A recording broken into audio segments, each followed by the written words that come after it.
Hey man, I have a new card game. Do you want to play? Okay, let's do it. What's the name of that game?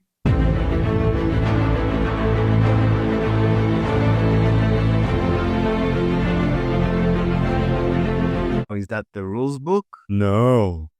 This is just the terminologies and concepts that you need to learn. Don't get me wrong, but I really don't have time or patience or life for that. But we can play Q-Boss instead. I have here the rules book. Who never had this experience that you really want to play a game, that you see some other people playing the game, but you still don't know the rules, you still don't know the concept, and you see that you need to invest a lot of time and commitment and effort to just grasp a bit of the game, and you will not actually have fun playing it until very late. Hey, and welcome to the 9th episode of the creation of a card game. I'm Andre and I'm creating a card game from scratch. I'm reporting each step of the way and sharing here with you. And as I promised on the last episode, today it's time to teach you how to play my game. Also, now that we have a logo for our game, I also thought it would be nice to start doing some merchandise just to show how easy it is to play this game.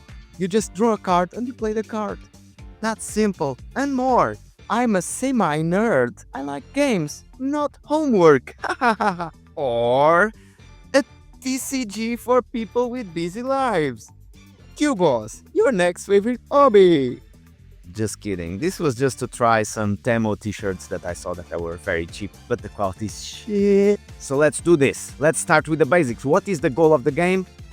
The goal of the game is to conquer the enemy's capital, a card that they have like this. They have just one like this in front of them the whole time, as you have your own, and you have to defend yours and attack the enemies. The victory condition for the game is as follows. The game ends when one player loses their capital, and the winner of the game is the player that has more HP left on their capital. Why is it phrased like this? Because like this, it's applicable for 2 players, 3 players, or 4 players. Now, there are 5 types of cards. Don't worry, there will be no more. There's no more hidden things. Just 5 types of cards. A capital, that you already understood the concept, right? You have to defend yours, you have to conquer the enemy's capital.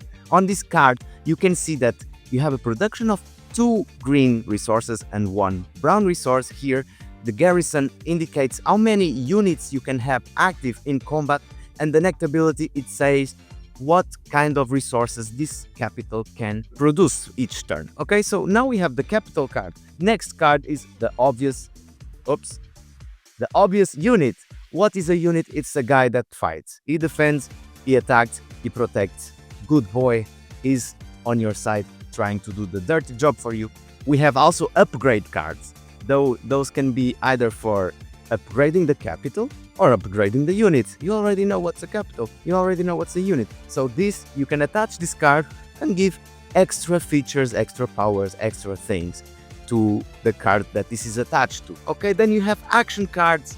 Those are very self-explanatory. You play, there's a text, you read the text, that's it. That's all.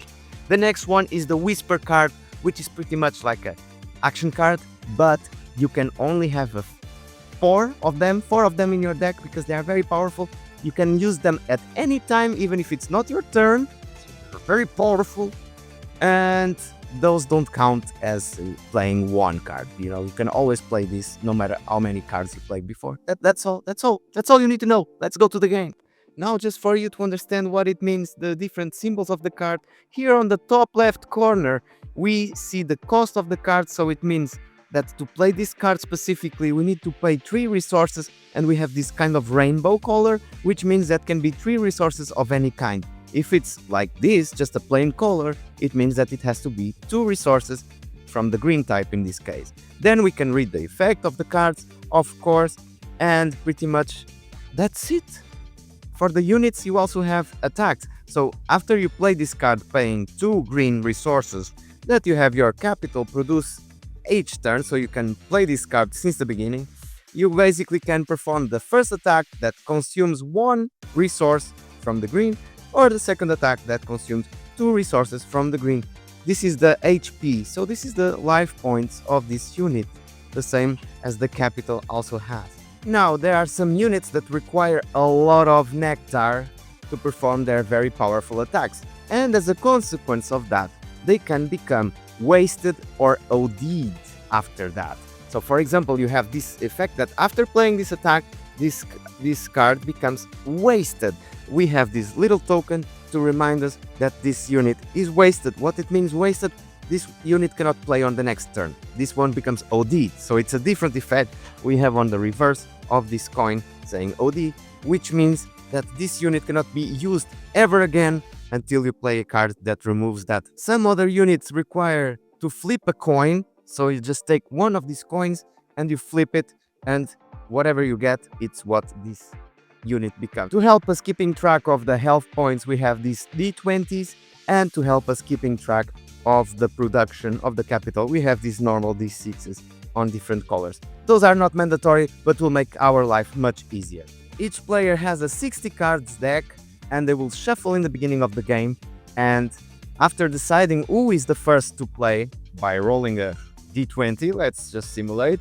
Okay, I got 18 and my opponent got 11, so it means that I'm first. So before even the game starts, I will just shuffle my deck, take 7 cards from my hand, 3, 5, 6, 7, and this is my hand that I can start. And before I start playing, I need to assign a defender to the capital, but I need to be able to pay for the defender entry. So I can have 2 green resources or 1 brown resource. I have to play something that I can. For example, I cannot play this guy because it costs 2 brown resources, but I can play this one that costs 1 brown resource.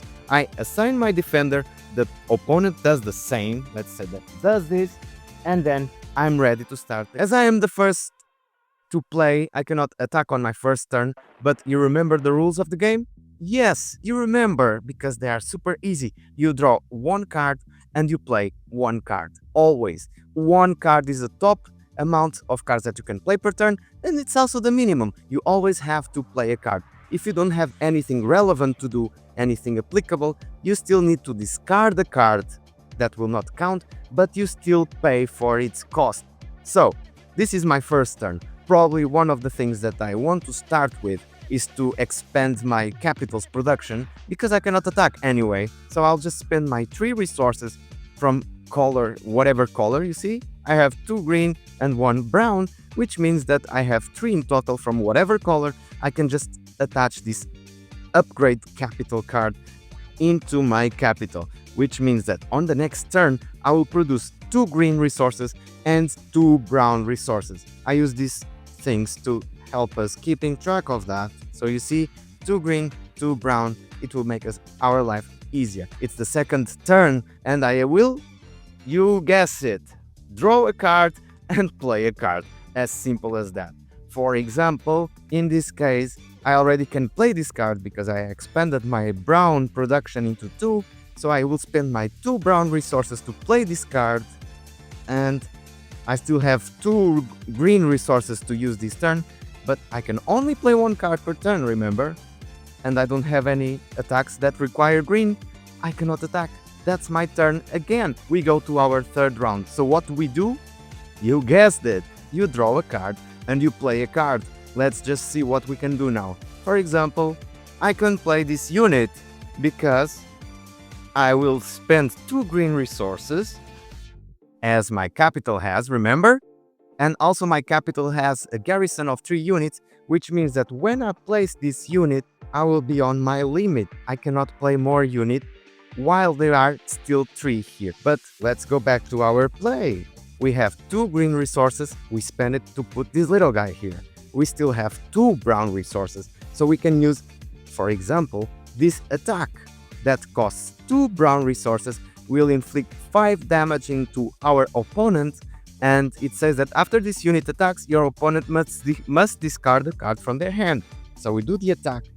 This guy will take the damage. Remember, it's a 5 damage. This guy has 3 life points. So this guy is completely killed, eliminated, and we still have 2 points left, right? We are good at math? Yes. So we have 2 points left, which means that this capital from the enemy has 20 points, will now become 18 points. And this is Q-Boss, guys. This is it. This is pretty much it. You know how to play it now. A lot of people say that the best way to learn a game is to simply play it, not explain every theoretical thing beforehand. So we're gonna do a playtest, the second playtest that it will be fully captured here in our channel, and I will just share with you a full game from the beginning till the end, playing against myself. Let's see who wins. I think it will be me. This will conclude this episode for today. Thank you very much for being there. Subscribe the channel if you still didn't do it. Like this video if you still didn't do it. And we'll see you on the next episode.